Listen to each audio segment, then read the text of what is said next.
안녕하세요. 나투즈 아카데미 신윤진 강사입니다. 서울대 자소서 사라졌습니다. 생기부에서 독서 항목도 사라졌습니다. 독서에 대한 것들을 직접적으로 기록할 수 있는 항목들은 사라져 가는데 실질적으로 독서는 중요하다고 역설적으로 이야기들을 많이 합니다. 이런 점으로 인하여서 선생님한테 질문을 해요. 선생님, 무슨 책을 읽어야 될까요? 그런데 질문이 약간 잘못된 걸 수도 있습니다. 그렇다면 실질적으로 어떤 질문을 해야 될지, 그리고 무슨 책을 읽어야 할지 그 이야기 오늘 한번 진행해 보도록 하죠.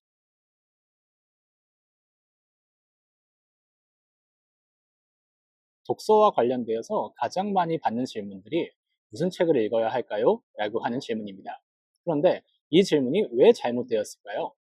이 부분은 제가 앞서서 찍었던 영상들을 봤던 학생들이라면 눈치를 챌 수 있습니다. 저는 항상 강조했습니다. 서울대 입시에서 개별화라고 하는 것들이 중요하다고요. 그렇다면 여기에서도 질문을 이렇게 바꿔야 돼요. 무슨 책을 읽어야 할까요? 가 아니라 어떤 문제 의식에서 어떤 책을 읽는 것이 좋을까요? 이렇게 질문도 구체화되어야 되겠죠. 즉, 누구에게나 좋은 책이 아니라 나에게 필요한 책이 무엇인지를 선택하는 것.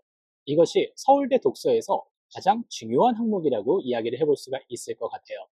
저는 이런 이야기를 할 때마다 생각이 나는 책이 하나가 있습니다. 총균쇠라고 하는 책이에요. 이 책이 단연간 베스트셀러에 올라와 있었습니다. 물론 이 책 굉장히 좋은 책입니다. 지리적 요인이 어떻게 문명 발전에 영향을 미쳤는지 이런 부분들을 상당히 오랜 기간 추적을 해서 자신만의 인사이트를 제대로 보여주는 책이라고 얘기를 해볼 수가 있을 것 같아요. 그런데 여기에서 누구라고 하는 부분을 한번 집어넣어 보도록 할게요. 이 책의 문제의식은 분명히 있습니다. 문명의 발전이라고 하는 요소들이 지리적인 요소에 의해서 많이 영향을 받는다라고 하는 부분이에요. 그러다 보니까 선진국 같은 경우에서는 그 발전에 대해서 겸손하게 만들고요. 개도국 같은 경우에서도 본인들의 발전에 대해서 희망을 주는 책이라고 얘기를 해볼 수가 있겠죠. 그런데 한국의 입장에서 한번 이 책을 생각을 해봅시다. 우리가 이 책을 통해서 위안을 얻는 부분들 어느 정도는 있을 거예요. 그런데 이 책을 통하여서 미국의 지식인들만큼 인사이트를 강하게 얻을 수 있을까라고 하는 부분을 한번 고려해 봤으면 좋겠습니다. 아마 그만큼은 아닐 거라고 생각이 들어요. 한국적인 문제 의식에서는 오히려 비슷한 자연 조건 혹은 비슷한 발전 속도를 가지고 있는 국가가 갑자기 왜 발전 속도가 크게 차이가 났는지 이런 부분에 좀 더 관심을 가지게 되면은 아마 우리 사회에 더 좋은 문제의식이 나오지 않을까 이런 생각이 들고요. 그에 따라서 읽을 수 있는 책은 더 많이 있다고 생각을 합니다. 그런데 그럼에도 불구하고 우리는 이런 책들을 많이 읽었어요. 왜 그렇을까요? 방송에서 많이 소개가 되었고요. 그 다음에 서울대 학생들이 도서관에서 가장 많이 빌린 책이라고 하는 부분들이 어떻게 보면은 독자들에게 어필을 했던 것 같습니다. 즉, 나에게 진짜 필요한 책이라고 하는 부분을 먼저 생각하기보다는 이런 책들이 좋구나라고 하는 것 속에서 많이들 따라 읽은 게 아닐까라고 하는 생각이 드는 책이에요. 물론 이렇게 읽는 독서도 절대 나쁜 독서라고 볼 수는 없습니다. 왜냐하면 그렇게라도 책을 읽기 시작을 하면은 그로부터 받을 수 있는 인사이트라고 하는 것들은 분명히 존재하기 때문이죠. 그런데 공부를 하는 사람이라면 약간 달라야 하지 않을까 하는 생각이 들어요. 남들이 읽기 때문에 읽는다. 혹은 이런 책이 좋다라고 얘기하기 때문에 읽는다. 이런 부분들이 아니라요. 진짜 나한테 필요한 책이 무엇인지를 발견을 하고 그에 따라서 책을 읽는 것이 진정 필요한 방향성이 아닐까 하는 생각이 듭니다. 그래서 책을 고를 때에도 누구에게나 다 좋은 책이 아니라 진짜 나한테 더 필요한 책이 무엇인지 나만의 탐구 맥락 위에서 살펴보는 부분 이런 것들이 훨씬 더 중요한 부분이라고 하는 생각이 들어요. 그런데 이런 식으로 이야기를 하면은 몇 가지 의문점이 드는데요. 그 중에서 첫 번째 의문점이 무엇이냐? 내가 어떤 문제의식을 가지고 있는지는 알겠어요. 근데 진짜 나한테 필요한 책이 무엇인지 그걸 어떻게 고를까 하는 부분에 있어서 질문을 하는 학생들이 있습니다. 그에 대해서는 저는 세 가지의 방법을 이야기를 해보고 싶어요. 첫 번째는 가장 고전적인 방법입니다. 도서관이나 혹은 서점을 가세요. 본인이 관심 있는 분야의 코너에 가게 된다면 거기에서 수많은 책들이 있을 것이고요. 거기에서 제목과 목차를 보고서 본인이 선택하는 것. 이것이 가장 확실하고 가장 고전적인 방법이 되겠죠. 그 다음에 두 번째는요. 선생님들이 있잖아요. 선생님들한테 질문을 주는 것도 매우 좋습니다. 해당 과목 선생님들한테 저는 이러이러한 고민이 있는데 어떤 책이 좋을까요? 하는 질문을 주게 되면은요. 선생님들은 그에 맞춰 답을 잘 해주실 거고요.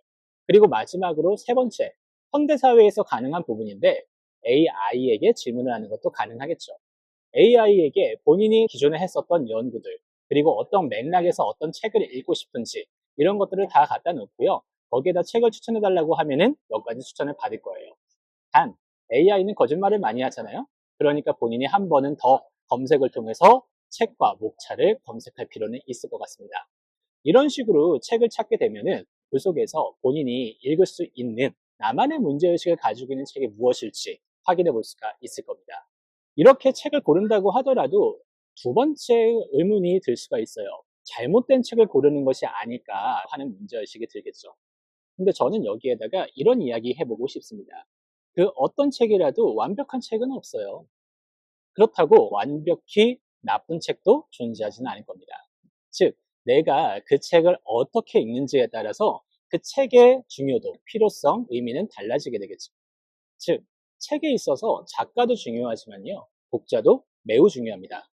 그렇기 때문에 책을 읽었을 때 그 책에 대한 것이 내가 원하던 부분과 달랐다, 혹은 내가 생각하는 것과 달랐다 하면은 비평을 하면 돼요. 그리고 그 비평에 대한 이야기들을 생기부에 기록될 수 있는 활동으로 전환시키게 된다면 서울대에서 가장 원하는 방식의 독서 활동이라고 볼 수가 있게 됩니다. 이처럼 서울대는 본인이 주체적으로 원하는 독서라고 하는 부분을 강조하고 있어요. 이것조차도 개별성에 기반한 부분들이 되겠죠. 앞에서 했던 이야기들을 한번 정리해 볼게요. 서울대는 나한테 필요한 책이 무엇인지를 골라야 돼요. 그러기 위해서는 첫 번째, 이 책을 왜 읽게 되었는지 이 부분이 중요하게 되겠죠. 본인이 기본적으로 가지고 있었던 문제 의식들, 맥락 위에서 책을 읽는 것이 중요합니다. 그 다음에 두 번째, 어떻게 책을 읽었는지가 매우 중요해요. 따라서 이 책에서의 나오게 되는 객관적인 지식이라고 하는 것들이 아니라 그에 대한 본인의 비평, 깨달음이라고 하는 부분들이 어느 정도 들어갈 수 있어야 의미 있는 독서가 될 수 있다. 이런 이야기를 할 수가 있겠습니다. 독서도 역시 개별성이 중요한 서울대입니다. 마지막으로 아로리에서 나왔던 독서와 관련된 이야기 인용하면서 마무리하도록 하죠. 세상의 절반은 왜 굶주리는가 라고 하는 책이 있죠. 이 책 학생들이 상당히 많이 읽습니다. 그런데 세상의 절반이 왜 굶주리는지를 궁금해했다면 그 굶주리는 사람들의 굶주림을 해결하기 위해서 읽어야 될 책들은 더 많다라고 이야기를 합니다. 이처럼 본인에게 필요한 책을 골라서 본인에게 의미 있는 독서를 해 주시기를 바랍니다. 다음번엔 독서 외에 또 다른 이야기들로 찾아오겠습니다. 항상 이야기하지만 이런 점에 있어서 본인 스스로 문제를 해결할 수가 없다 싶으면요, 언제든지 선생님한테 찾아오세요. 아토즈 아카데미의 문은 열려 있습니다. 이 뒤에도 더 좋은 이야기들로 찾아오도록 하겠습니다. 그럼 오늘은 여기까지 할게요. 아토즈 아카데미 신윤진 강사였습니다. 감사합니다.